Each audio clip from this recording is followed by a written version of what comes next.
friends, welcome to my YouTube channel English Linguistics and Poetics. Friends, আমরা আজকে articles and prepositions দিয়ে fill in the blanks করতে চলেছি। একটা প্যাসেজ নিয়ে নিয়েছি। তো পুরো ভিডিওটা দেখার পর আমার চ্যানেলটিকে সাবস্ক্রাইব করে আমার পাশে থাকার অনুরোধ জানাই। তো কি রয়েছে? fill in the blanks with appropriate articles and preposition. With appropriate articles and prepositions. তো প্যাসেজটা কি রয়েছে একবার পড়ে নিই। Derozio became dash teacher dash Hindu college dash 1826 full stop. He organized a group discussion outside dash classroom. Students full stop মানে classroom full stop. Students were attracted dash his gentle behavior. তো friends articles আমরা জানি a and d এবং prepositions the lot of prepositions রয়েছে।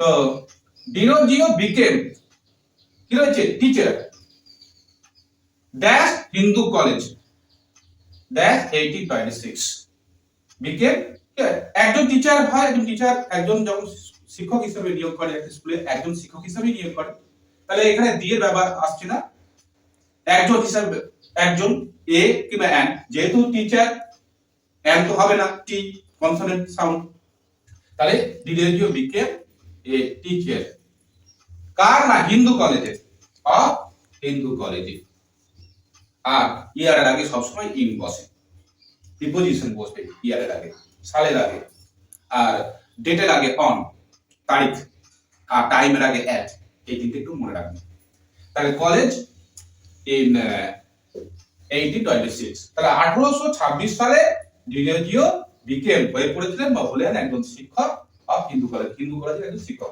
হয়েছিলেন। He organized a group discussions outside কি হবে ক্লাসরুমের যে নির্দিষ্ট যে ক্লাসরুম আমরা ক্লাসরুমে পড়াশোনা করি সেই ক্লাসরুমের বাইরে তাহলে আউটসাইড দা ক্লাসরুমের বাইরে তিনি একটি গ্রুপ ডিসকাশনের আয়োজন করতেন।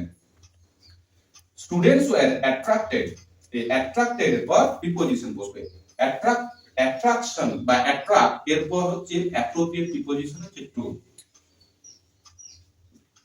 Students were attracted to his gentle behaviour. আমাদের হয়ে গেল আজকে যে আমরা একটা ছোট প্রয়াস নিয়েছিলাম গ্রামার শেখার ইংলিশ গ্রামার সেটা হলো fill in the blanks with appropriate articles and prepositions. তো বন্ধুদেরকে আমি আবার অনুরোধ জানাচ্ছি আমার চ্যানেলটিকে সাবস্ক্রাইব করার জন্য। সকলকে ধন্যবাদ।